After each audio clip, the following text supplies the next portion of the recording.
Opa, e aí, tudo bem? Hoje a gente vai dar aqui continuidade com a leitura bíblica, esse propósito de estar lendo a Bíblia aí por durante um ano. E a gente vai dar continuidade aqui no livro de Gênesis. Hoje nós vamos estar lendo aqui Gênesis capítulo 11, 12, 13 e 14. Então já pegue aí o seu armamento, pegue aí a sua Bíblia. Vamos dar continuidade a esse projeto muito importante de ler a Bíblia. Vamos lá. Capítulo 11 de Gênesis. O mundo inteiro falava a mesma língua, com as mesmas palavras. Ao emigrar do Oriente, os homens encontraram uma planície no país de Senaar, e aí se estabeleceram, e disseram uns aos outros: Vamos fazer tijolos e cozê-los no fogo. Utilizaram tijolos em vez de pedras, e piche no lugar de argamassa. Disseram: Vamos construir uma cidade e uma torre que chegue até o céu, para ficarmos famosos e não nos dispersarmos pela superfície da terra.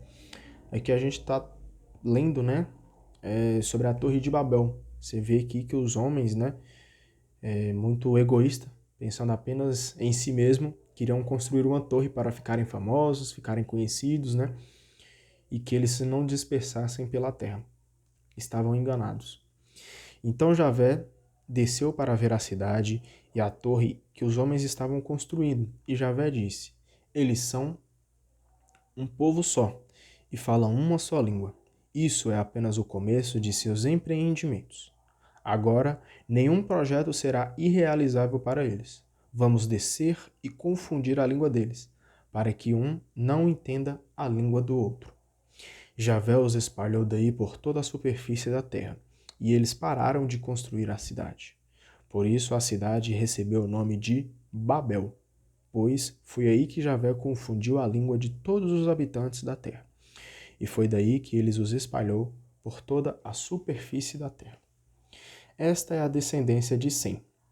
Quando Sem completou 100 anos, gerou Arfaxade. 2 anos depois, o dilúvio. Depois do nascimento de Arfaxade, Sem viveu 500 anos e gerou filhos e filhas. Quando Arfaxade completou 35 anos, gerou Salé. Depois do nascimento de Salé, Arfaxade viveu 403 anos e gerou filhos e filhas. Quando Salé completou 30 anos, gerou Éber. Depois do nascimento de Éber, Salé viveu 403 anos e gerou filhos e filhas. Quando Éber completou 34 anos, gerou Faleg. Depois do nascimento de Faleg, Éber viveu 430 anos e gerou filhos e filhas. Quando Faleg completou 30 anos, gerou Reu.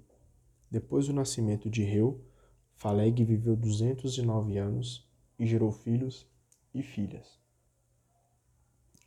Quando Reu completou 32 anos, gerou Sarug. Depois do nascimento de Sarug, Reu viveu 207 anos e gerou filhos e filhas. Quando Sarug completou 30 anos, gerou Nacor. Depois do nascimento de Nacor, Sarug viveu 200 anos e gerou filhos e filhas. Quando Nacor completou 29 anos, gerou Taré. Depois do nascimento de Taré, Nacor viveu 119 anos e gerou filhos e filhas. Quando Taré completou 70 anos, gerou Abrão, Nacor e Harã. Esta é a descendência de Taré. Taré gerou Abrão, Nacor e Harã. Harã gerou Ló. Harã morreu em Ur dos Caldeus, sua terra natal, quando seu pai Taré ainda estava vivo. Abrão e Nacor se casaram. A mulher de Abrão chamava-se Sarai. A mulher de Nacor era Melca, filha de Harã, que era o pai de Melca e Jéssica. Sarai era estéril e não tinha filhos. Taré tomou seu filho Abrão, seu neto Ló, filho de Harã, e sua nora Sarai, mulher de Abrão. Eles os fez sair de Ur dos Caldeus para que fossem à terra de Canaã. Mas quando chegaram a Harã, aí se estabeleceram. Ao todo, Taré viveu 205 anos e depois morreu em Harã. Aqui a gente começa, né, a ler um pouquinho sobre a história de Abrão. Capítulo 12. Abrão é um homem de fé. Javé disse a Abraão: Abrão, saia de sua terra, do meio de seus parentes e da casa de seu pai, e vá para a terra que eu lhe mostrarei. Eu farei de você um grande povo e o abençoarei. Tornarei famoso o seu nome, de modo que se torne uma bênção. Abençoarei os que abençoarem você e amaldiçoarem aqueles que o amaldiçoarem. Em você, todas as famílias da terra serão abençoadas. Abrão partiu conforme lhe dissera Javé, e Ló partiu com ele. Abrão tinha 75 anos quando saiu de Harã. Abrão levou consigo sua mulher Sarai, seu sobrinho Ló, todos os bens que possuíam e os escravos que haviam adquirido em Harã. Partiram para a terra de Canaã e aí chegaram. Abrão atravessou a terra até o lugar santo de Siquém, no carvalho de Moré. Nesse tempo, os cananeus habitavam essa terra. Javé apareceu a Abrão e lhe disse: Eu darei esta terra à sua descendência. Abrão construiu aí um altar a Javé que lhe havia aparecido. Daí passou para a montanha a oriente de Betel e armou sua tenda com Betel a oeste e Ai a leste. E aí construiu um altar a Javé e invocou o nome de Javé. Depois de acampamento em acampamento, Abrão foi para o Neguebe. Percebemos aqui que Abrão era um homem muito fiel, construindo um altar a Javé, invocando o nome de Javé. Percebemos que ele era muito íntimo do Senhor, né? Houve uma carestia no país e como a fome apertava, Abrão desceu no Egito para ir morar. Quando estava chegando ao Egito, Abrão disse à sua mulher Sarai: Olhe, eu sei que você é uma mulher muito bonita. Quando os egípcios virem você, vão dizer: é a mulher dele, e me matarão, deixando você viva. Diga, por favor, que você é minha irmã, para que eles me tratem bem por sua causa, e assim, graças a você, eles me deixarão vivo. De fato, quando Abrão chegou ao Egito, os egípcios viram que sua mulher era muito bonita. Os oficiais do faraó viram Sarai e a elogiaram muito diante dele. E Sarai foi levada para o palácio do faraó. Este, por causa de Sarai, tratou bem a Abrão. Ele recebeu ovelhas, bois, jumentos, escravos, servas, jumentos e camelos. Javé, porém, feriu o faraó e sua corte com graves doenças, por causa de Sarai, mulher de Abrão. Então o faraó chamou Abrão e lhe disse: O que foi que você me fez? Por que não me declarou que ela era sua mulher? Por que me disse que ela era sua irmã? Eu a tomei como esposa. Olhe bem, se ela é sua mulher, tome-a e vá embora. O faraó confiou a Abrão, junto com sua mulher e tudo o que possuía, a vários homens que o levaram até a fronteira. Capítulo 13. Abraão subiu do Egito para o Neguebe, com sua mulher, seus bens e com Ló. Abraão era muito rico em rebanhos, prata e ouro. Do Neguebe ele se transferiu em etapas, para Betel, no lugar onde outrora havia acampado, entre Betel e Ai, no lugar onde tinha construído um altar, e invocou aí o nome de Javé. Ló, que acompanhava Abrão, também possuía ovelhas, bois e tendas, de modo que não podiam viver juntos na terra, porque suas posses eram tão grandes que não podiam morar juntos. Por isso, houve discussões entre os pastores de Abrão e os de Ló. Nesse tempo, os cananeus e ferezeus habitavam nessa terra. Abrão disse a Ló: Não haja discussões entre nós, nem no meio de nossos pastores, porque somos irmãos. A terra inteira está diante de você. Por isso lhe peço que se separe de mim. Se você for para a esquerda, eu irei para a direita. Se você for para a direita, eu irei para a esquerda. Ló ergueu os olhos e viu que o vale do Jordão, até a entrada de Segor, era todo irrigado. Isso antes que Javé destruísse Sodoma e Gomorra. parecia o jardim de Javé ou o Egito. Ló escolheu para si todo o vale do Jordão e emigrou para o Oriente, e assim os dois irmãos se separaram. Abrão morou em Canaã, e Ló nas cidades do vale, armando suas tendas até Sodoma. Os habitantes de Sodoma eram grandes criminosos e pecavam contra Javé. Javé disse a Abrão, depois que Ló se separou dele: erga os olhos, e aí do lugar onde você está, olhe para o norte e para o sul, para o oriente e para o ocidente. Eu darei toda a terra que você está vendo, a você e à sua descendência para sempre. Tornarei a sua descendência como a poeira da terra. Quem puder contar os grãos da poeira da terra, poderá contar seus descendentes. Levante-se e percorra esta terra no seu comprimento e na largura, pois eu a darei a você. Abrão levantou a tenda e foi estabelecer-se junto ao carvalho de Mambré, que está em Hebrom, e aí construiu um altar em honra a Javé.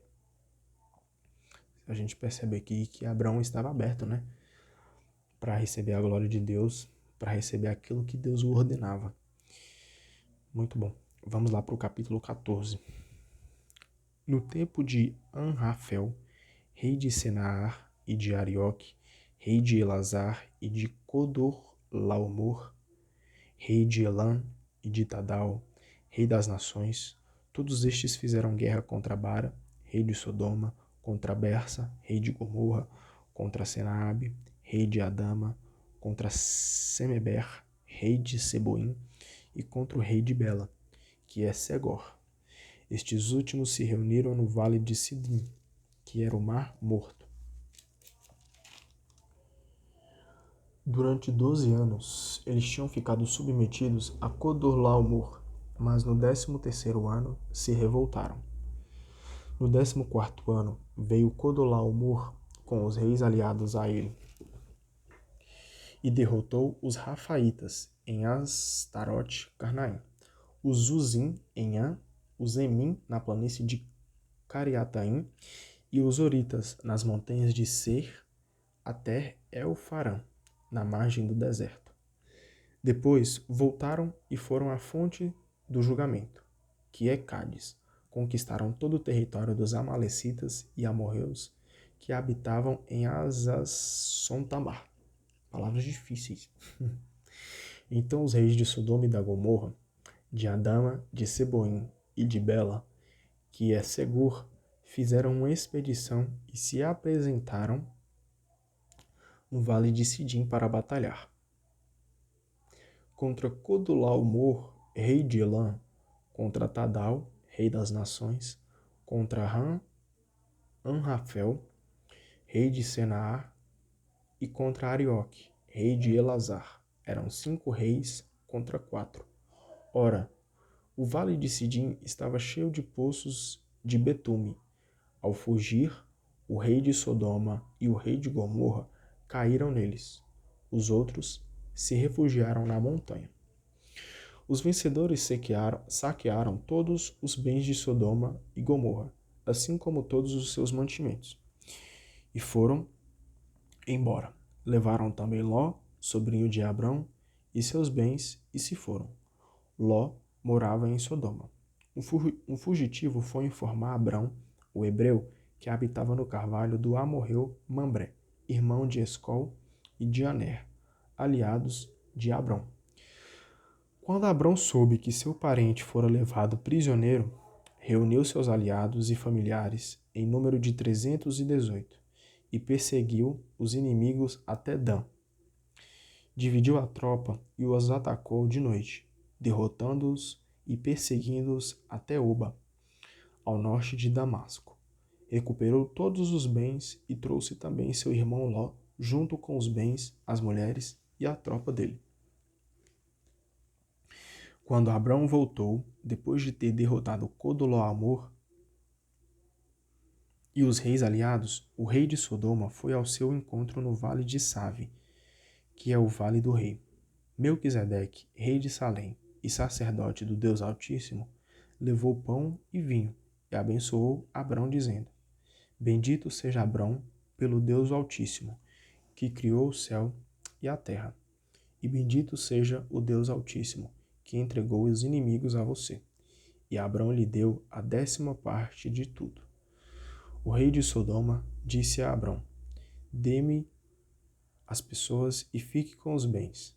Mas Abrão respondeu ao rei de Sodoma: juro por Javé, o Deus do Altíssimo, que criou o céu e terra, não aceitarei nem mesmo um fio ou correia de sandália daquilo que pertence a você, para que depois você não diga que enriqueceu Abrão.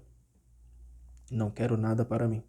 Aceito apenas o que meus servos comeram e a parte de Aner, Escol e Mambré, que me acompanharam, que eles peguem a parte deles. Então, a gente finaliza por aqui o dia de hoje. Confesso para vocês que fiquei com algumas dúvidas, como eu já expliquei, é minha primeira vez lendo a Bíblia completa.